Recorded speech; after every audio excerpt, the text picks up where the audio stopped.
Well, the brand new Avatar Studios project has been revealed by Michael Dante Dimartino and Bryan Konietzko. Fan-made projects of what would follow the Legend of Korra have been popping up across the interwebs. Today, I want to introduce to you one in particular that is ongoing and looks quite promising: the Legend of Genji. Taking place after Korra's death, the animated web series introduces the next avatar in line, an earthbender with a preference for sandbending named Genji. In today's video, I'll go over the project, introduce its cool new characters, and finally start a discussion on the future of the Avatar franchise. So, what exactly is the Legend of Genji? The project, that started to make waves towards the end of 2019, is a volunteer fan-based avatar project in the form of a slightly animated comic book. While the yet-to-be-released first chapter will begin 17 years after Korra's passing, a prologue episode called End of an Era is available on their official YouTube channel. It starts during the Avatar's funeral after she saved the city of Ba Sing Se from an apocalyptic surge of spiritual energy. Korra prevented the city from literally exploding by using energy bending and redirecting the energy skyward, which sadly ended up creating a blast that took her life. During the prologue, a heartbroken Asami wearing a water tribe necklace mourns the passing of her loved one. If you look carefully, you'll notice a picture featuring the two lovers, which hints at the fact that they tied the knot sometime during their youth. While a now older Jinora makes a speech, you can notice a few familiar faces amongst the crowd, like Mako, Bolin, Naga, while others like Fire Lord Izumi and General Iroh are paying their respect outside. The prologue says goodbye to Korra, while opening the way for a new avatar to be born. Set in what would be the equivalent of our 60s and 70s, The Legend of Genji introduces us to the first televised avatar with the 6-year-old Luan. The boy became a real sensation and is featured on TV specials and newspapers. But, much like in The Rise of Kyoshi, Luan is actually not the real avatar. Years later, the real avatar, Genji, a sandbender who grew up in the Siwang Desert, will be discovered, which will change everything throughout the Earth Federation and the world. In the Legend of Genji's universe, the Earth Kingdom was dissolved by Avatar Korra and Prince Wu as they installed a new democratic system and renamed it the Earth Federation. While this all sounds good, and President General Bao Jun worked hard to modernize his nation, his corrupt administration and his plan to unite the Earth Federation under a one-identity policy endangered the cultural identity of both the Foggy Swamp tribe and the Siwang tribes. This is where assigning the avatar to a sandbender becomes really interesting. Sandbenders have had such a limited role in Avatar: The Last Airbender when they kidnapped the poor Appa, and an even lesser one in The Legend of Korra as they barely appeared on screen. There still remains a lot of stories that could be expanded on for these particular tribes. And although we know earthbenders can glassbend, who knows to what extent Genji could bring sandbending when in the Avatar state? Besides the expanding Avatar franchise, the Legend of Genji's website is a real goldmine with fun recorded live streams, speed drawing sessions, more information about the Avatar world they're building, artist applications to join, and tons of conceptual art. While the project has been stalled a bit, Team Genji makes sure to give us a few updates now and then. As it stands, we should be able to finally get our hands on episodes 1 and 2 not too far along the road. But for now, let me turn to the new Team Avatar they've created and explore their designs and personalities. While being important, what truly defines both Avatar: The Last Airbender and The Legend of Korra is not necessarily their action scenes or events, but in fact, their character development. The franchise is all about growth, from Aang learning to know himself through mastering the 4 elements, to Zuko's amazing redemption arc, and Korra learning to be vulnerable. Of course, cool character designs, unique bending art styles, and amazing boomerang throwing skills are also part of what makes an Avatar character great. Let's take a look at how the new Legend of Genji characters measure up. Let's start with the main protagonist, Genji.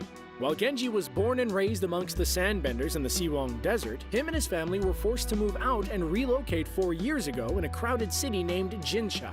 Earlier in his life, he would travel across the Siwang Desert with his homemade sand sailor. Nowadays, he mostly goes around town accepting work that's available to him in order to support his mother and his little sister.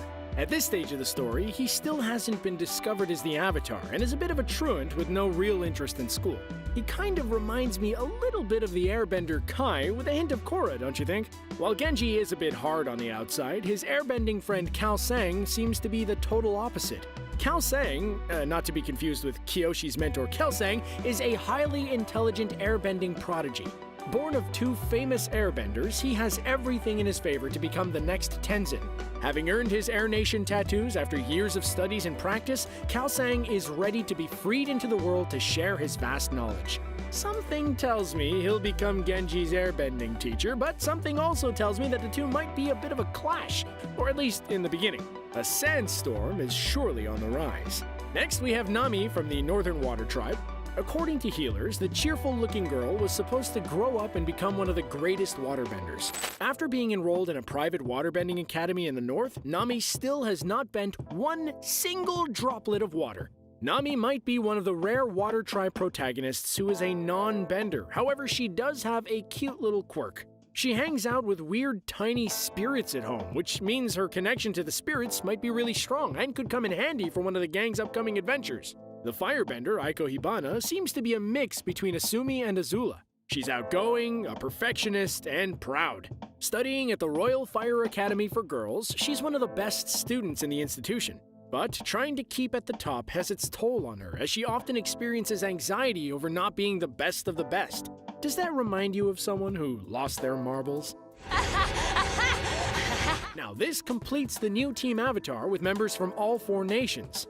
But that's not all. Besides the characters from previous shows, the team behind The Legend of Genji created 2 more characters, which we don't know yet if they'll be with or against Team Avatar.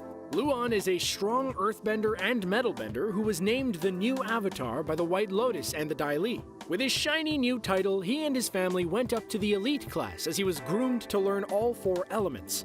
Just like Yun in the book Rise of Kyoshi, he became a master of earthbending through the education that was given to him, but also can't firebend, or any other elements besides earth for that matter. The last character I want to talk about in this point is Maya. Maya, originally from the seaside of the Earth Federation, just graduated from the Dai Li Training Academy and was appointed as the Avatar's personal security detail. Something tells me these two might enter into conflict with the new Team Avatar, making for an earth-shaking showdown. While the team behind The Legend of Genji seems to be thrilled by the Avatar Studios announcement, I'm wondering what that means for the future of their project. If you haven't heard, the creators of the Avatar franchise have left the boat on that Netflix live-action remake project and signed a deal with Nickelodeon for the upcoming streaming platform Paramount+. While we have no idea what stories will be told, we know for a fact that Avatar Studios will focus on expanding the Avatar world with new series, starting with an animated film, which is planned to be theatrically released in cinemas. There are a few possible ways these series may take form. The creators might want to adapt the comic book sequels, which follow both Aang's adventures after the original series and Korra's after her own series. While it would be fun to see these well-written comics animated, I think fans would rather like to have brand new stories come to the screen. This could be adventures that take place later after the comic's timeline or focus specifically on some characters. A show about Zuko growing up as the Fire Lord would please more than one fan for sure. Another avenue would be to adapt the Kyoshi novels, The Rise of Kyoshi and The Shadow of Kyoshi. While some might find the idea redundant, this could open the door for more animated series about previous avatars. After all, it seems like one of their goals is to create their own MCU using film and television.